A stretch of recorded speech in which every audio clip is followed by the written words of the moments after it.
The worst trade ever. Involving any position.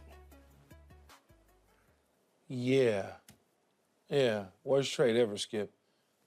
Position? Any position, right? But it can't be any position because what do? We build them up, the quarterbacks. The quarterback. Yeah. We pay them the highest salaries.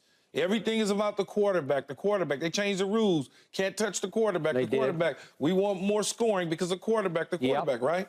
So when you look at it and you factor in a $242 million extension, then you eat $80+ million on a cap, and you trade away basically everything to acquire Russell Wilson. You give up first-round pick, second-round pick, fifth-round pick, first-round pick.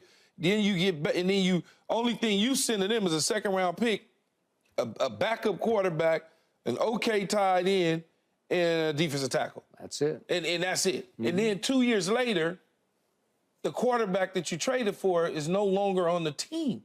But the key ingredient in all of this is Russell Wilson made over $100 million in those 2 years. He did.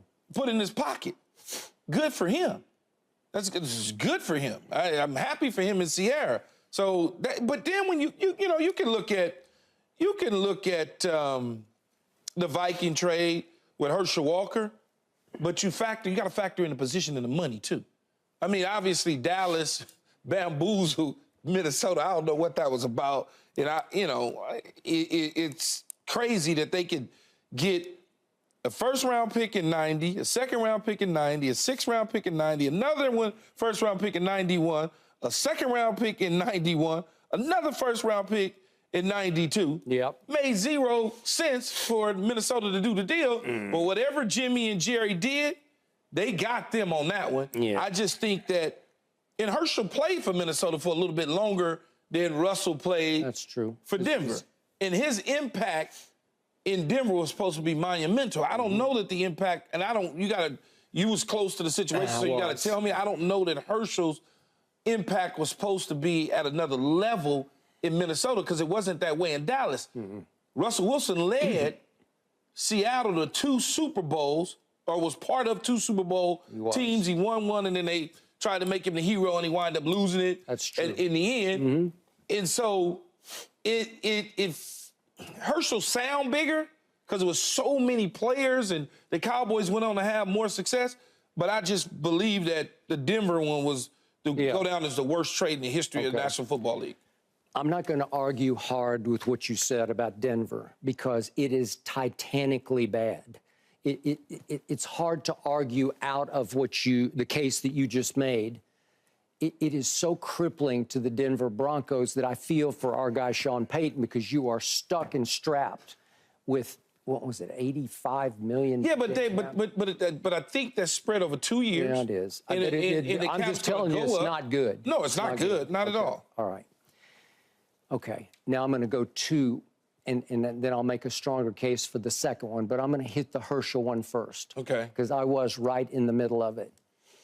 Jimmy Johnson had decided, the Cowboys players knew inside that team, and it was a bad football team, Herschel was about to be on his last legs because he had died for that Dallas cause. He had taken so many hits in '86 and '87. I was there. I watched it. He ran it. He caught it for Paul Hackett's offense. Paul's the offensive coordinator. You know how Herschel was. Do you remember him? Or do you know him? Okay. Like, he would catch the ball in the flat, and he's just going to try to run over 4 dudes, right? He couldn't run around. I mean, he couldn't run around, and he couldn't make anybody miss. But you want to talk about guts and heart? I got to tell you, because I got to know Herschel pretty well, and he could be pretty crazy occasionally. But listen, when he got the football under his arm, he would give you every ounce of his body, and he was getting rocked again and again and again. And as you know, you only have so many hits in your body. So Jimmy has taken over, and he's saying, well, wait a second. Where am I going with Herschel Walker? It's kind of like the Giants with Saquon. Not that he's beat up, but they just finally said, where are we going with him? You know, like are we going to go win the division with Herschel? Well, in '89, the Cowboys they're like an expansion team. Okay, so where are you? And wait a second. So our friend John Wooten, you know John? Okay. John. So John is the GM for Jimmy. and gets a call from Mike Lynn inquiring about the availability of Herschel Walker. And John and Jimmy are like, seriously? Like, you want to give us like a boatload for him, like a king's rent? Yeah. Would he maybe be available? Yeah, we could make him available for you. Okay, so the deal ends up, Jimmy termed it the great train robbery because you pointed it out, but it was 3 firsts, 3 seconds, a third, and a 6th. But more important, there were 4 players thrown into the trade. And one of them, do you remember Jesse Solomon? This is a little before your time. I remember Jesse Solomon. But he was decent. You know, he was pretty good. Ike Holt was a cornerback who was not bad. I don't remember Ike. Jesse Solomon was a linebacker. Okay, he was. And he was pretty good. And they kept him. But they could keep a player and give back a pick if they wanted to try him out. They could let him play a couple of games, and they could say, we'll keep him or we'll give you the pick back. So they kept Jesse Solomon. But this is the great train robbery. Okay, here's the outcome of it. With those picks, they didn't hit on all of them because you can't hit. Nobody ever hits on all those picks. But they got Emmitt Smith. That'll work. They got Darren Woodson, who should be in the Pro Football Hall of Fame. He should be, and he will be. He will be at some point. That will work. They got Kevin Smith. I don't know if you remember Kevin. Little Pup. I know Pup, the corner. Out of Texas A&M. He started for 7 years at cornerback for them. Okay, will that work? Sure, it'll work.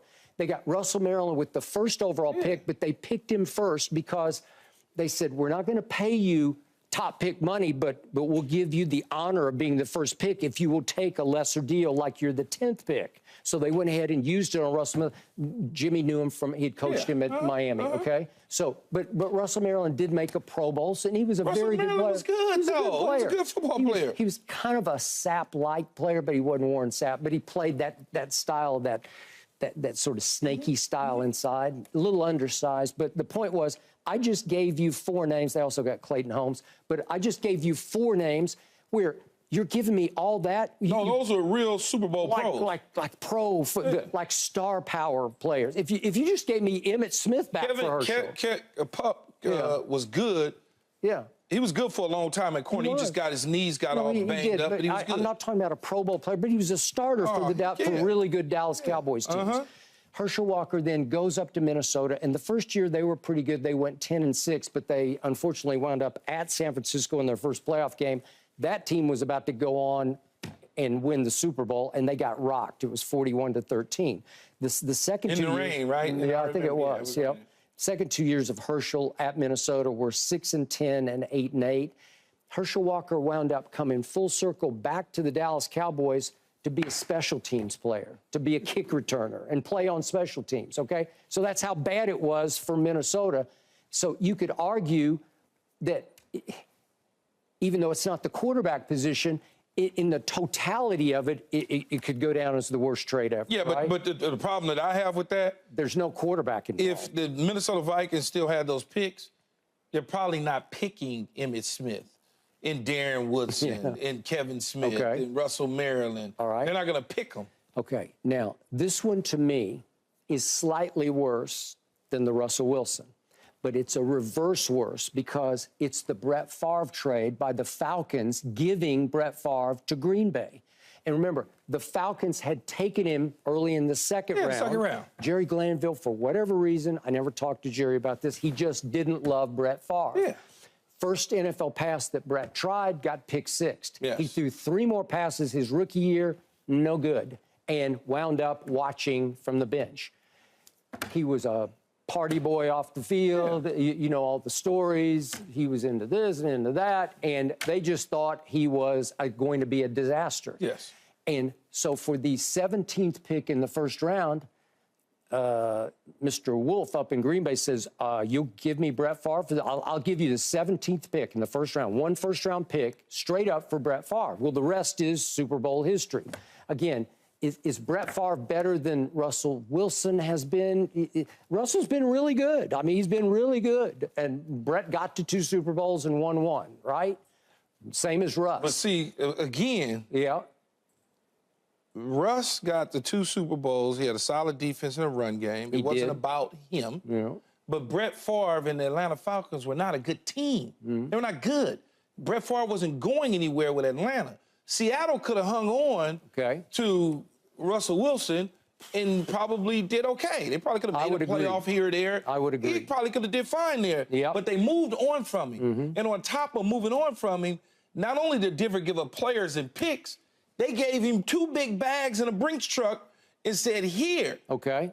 Green Bay didn't do that with Brett Favre. Brett Favre had to play and do some stuff, get to the Super Bowl, win it before they said, here's a bag. They immediately turned the bag in to Russell Wilson. Forget the picks. I'm talking about real money. They had to give up money and now take an $80+ million cap hit to say bye-bye. Brett Favre played for Green Bay for what, 15 years? Yep. He played two seasons. Okay, but you stole Brett Favre for the 17th pick in the draft. But you really didn't steal Brett Favre. And the reason you didn't, because Brett Favre wasn't Brett Favre.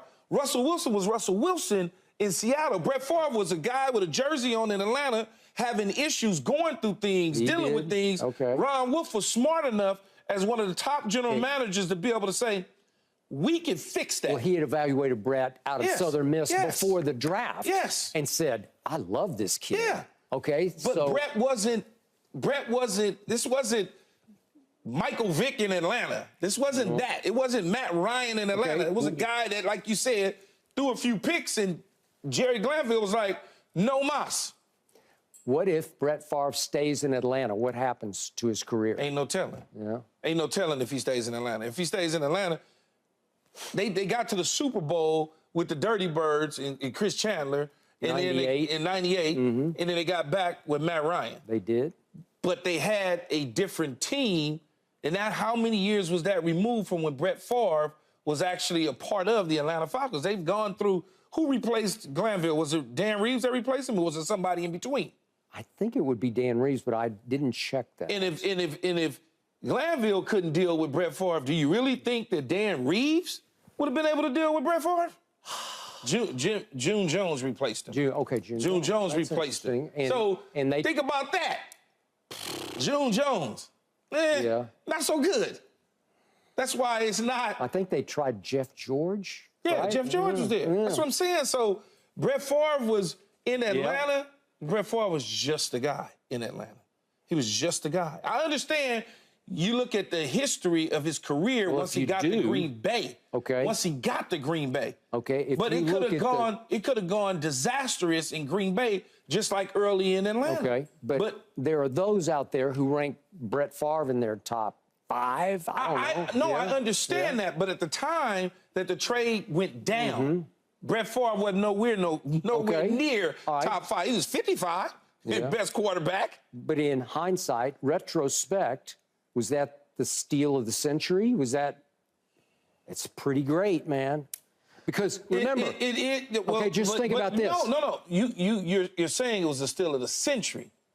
Of that century. They had no idea. But it was going to turn out that way. I mean, Ron Wolf hoped it would turn out that way. He thought it would. But Denver, is it George Payton, the general manager, along with Hackett, thought that, oh my God, we just got the second coming to Tom Brady. They just thought that. At a fairly young age still. At a fairly young age, 35 years old now. When they acquired him, I think he was 33 years old. So they figured, we got one, and they pushed it all into the center. They did. They gave him all the money. That didn't happen with Brett Favre. Brett Favre was, Ron Wolf gave him something that nobody else would do, a 17th pick of the draft. Ron Wolf probably could have got him for a 3rd-round pick, but he didn't want to take the chance. He said, I'll feel it. I'm going to do it. This is what's going to happen. Remember the circumstances. Green Bay post Vince Lombardi had fallen on long, hard times because nobody wanted to play in Green Bay. The free agents didn't, but once Brett was acquired, Reggie White said, I think I'll give this a shot. So Reggie signed as a free agent with the Packers. And all of a sudden, what used to be Titletown, up on the lake, up there in Wisconsin, it was back on the map, right? Okay, but in hindsight, you look at that, to me, that's the all-time NFL steal, but I don't know if for Atlanta, it turned out to be the worst trade ever. To me, for Atlanta. It can't be. Skip. Well, it can if you look at it, then why didn't we know? Because Atlanta would have never gotten out of Brett Favre what Green Bay got out of him. Because one, Ron Wolf wasn't their general manager. Okay? So that wouldn't have never happened at all in Atlanta. Mike Holmgren. Mike Holmgren, Mike Holmgren wasn't there. It was Glanville and June Jones. June Jones would run and shoot like crazy. That's it. Like he almost invented Didn't win it. anything. No. So if he stays in Atlanta. Dan Reeves might have figured it out. He might have. But you're talking about however many years later versus when Brett went to Green Bay when he was young. Yeah. Versus when Dan Reeves took over. When Dan Reeves took over, Brett Favre was probably like in his 10th, 11th year. Yeah. It probably helped to get Brett out of Atlanta. That too. To Green Bay, right? That too. Yeah. Because I don't think, was Dion on those Atlanta teams? Was Andre Rison on those? Andre Rison was for sure on the June Jones team. But I wonder if, I'm trying to remember if he was on. Let's see, the Cowboys. Dion was there with Glanville. Yeah, that's right. They were there. They were there. They were there. It wouldn't have turned anything because even with Prime them, the Atlanta was not good. Interesting discussion. Thanks for watching, Undisputed fans. Do you want more highlights from the show? Make sure to click that subscribe button for all the exclusive content from Undisputed.